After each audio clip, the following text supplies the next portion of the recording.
Muhereze ikaze mu makuru agezweho kuri uyu muyoboro, nkwaye ikaze niwe tujye kuzajya tubana mu makuru agiye atandukanye agezweho kuri uyu muyoboro. Aka kanya ni amakuru tugiye guhera hano mu Rwanda ndetse turaza no kunyarukira hanze yarwo, turebe ibiri kuba byahavugirwa. Nitugera hanze y'u Rwanda turababwira ibirimo kuvugirwa muri Repubulika Iharanira Demokarasi ya Kongo, ndetse turaza no kuba twababwira ibiri kuvugirwa by'umwihariko ku mirongo y'urugamba muri Repubulika Iharanira Demokarasi ya Kongo. Ndakubwira ibiri kubera cyangwa se ibibereye hariya Walikale, ndetse n'ibindi byagiye bitandukanye byabereye mu duce tugiye dutandukanye muri Repubulika Iharanira Demokarasi ya Kongo.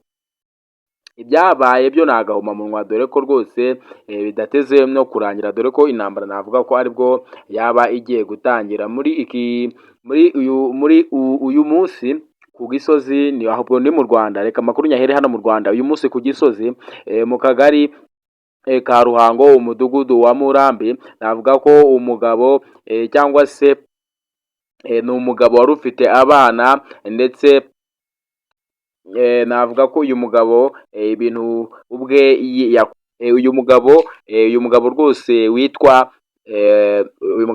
Sebatware Emmanuel wari waraburiwe irengero nyuma y'uko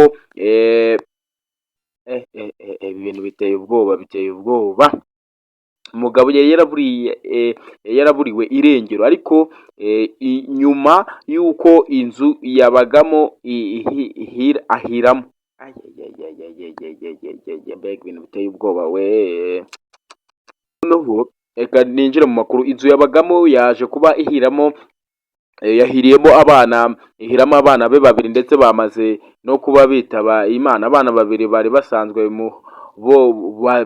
ari abe, ndetse we ntago yari ahagera, yaraburiwe irengero, ariko yitabye Imana. Rwose navuga ko ibi bintu bidasobanutse, ndetse ntiwamenya ese ni iki cyateye iyi nzu kuba yashya, ni igitera yabiteye, ni iyihe? Wabisobanura ngo iki nk'umuntu abikubwiye? Uyu mugabo kuko yari amaze iminsi yaraburiwe irengero, ariko yasanzwe yahiriye muri dushe, kandi yahiriye muri iyo nzu, kandi yari yaraburiwe irengero, ndetse yahiriyemo n'abana babiri be nabo bahiriyemo. Ariko ikiri kuvugwa ni uko mama w'aba bana we yabagaho mu rugo, sibyo? Ariko ise we yari amaze iminsi yaraburiwe irengero. Icyo ni ikintu, ndagira ngo mubanze mwumve iki kintu. Ise yari yaraburiwe irengero, hanyuma abana babiri bari muri iyo nzu yahiye, harimo abana babiri. Ariko ikintu gitangaje ni uko abo bana babiri basanze bahiriye mu nzu. Iyo nzu kubera ko yafashwe n'inkongi y'umuriro, ariko mu bwogero bw'iyo nzu ise w'abo bana nawe twasanze nawe yahiriyemo gute? Kandi yari yaraburiwe irengero. Icyo ni ikintu cyo kwibazwa. Ariko by the way, nyuma gato abo bana biraranye mu nzu, kuko mama wabo iri joro ngo ntabwo yigeze aharara. Urumva ibyo bintu ni ibintu bidasobanutse, ntabwo bisobanutse, kuko ugiye kureba uraza gusanga ni gute umuntu amaze iminsi yaraburiwe irengero, hanyuma inzu iza gushya ihiramo abana be babiri. Ariko bagiye kureba mu nzu basangamo abana babiri na se, bose bahiriyemo. Ariko nyina ntiyigeze agira ate, nyina ntabwo iryo joro yari yaharaye. Urumva ko ibyo bintu birimo urujijo, ko nyina ntiyaharaye. Burakeye mu gitondo abana baraye mu nzu bonyine, burakeye mu gitondo inzu ifashwe n'inkongi y'umuriro irahiye.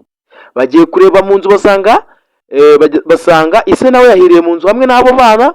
Ariko mwibuke ko nyuma yaho ise yari yaraburiwe irengero. Ariko bagiye kureba basanga inzu ye yahiye, ariko yahiriyemo n'abana be, ariko nyina ntiyaharaye.